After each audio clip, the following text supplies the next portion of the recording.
మైత్రి cinemas లో Kubera cinema చూశాను. Cinema చూసాక నా ఒపీనియన్ అయితే ఏం ఎలివేషన్స్ భయ్యా. గెటప్ లో సెకండ్ హాఫ్ లో వేస్తాడు మా స్కెచ్. నాగార్జున గారి క్యారెక్టర్ అస్సలు ఎక్స్పెక్ట్ చేయలేదు. అదంతా ఏం కాలుస్తాడు భయ్యా. ట్రాన్సాక్షన్లు ఆ మైండ్ గేమ్ లో బొర్ర పాడంతే.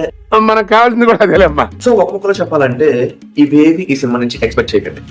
అరే నిజం చెప్పరా, ముఖం చూస్తుంటే నాకేదో తేడా కొడుతుంది. మనకి మూవీ స్టార్ట్ అయిన 15 minutes లోనే సినిమా ఎలా ఉండబోతే ఒక అండర్స్టాండింగ్ వస్తుంది. ఈ సినిమా మెయిన్ ప్లాట్ లోకి వచ్చేస్తే బాగా బలిసిన డబ్బున్న ఒక్క విలన్ కోట్ల స్కామ్ చేద్దాం అన్న ఈ ప్లాన్ లో మన నాగార్జున అయినా మన నాగార్జున హీరో కదా, ఈయనకి ఎందుకు సపోర్ట్ చేస్తున్నాడు?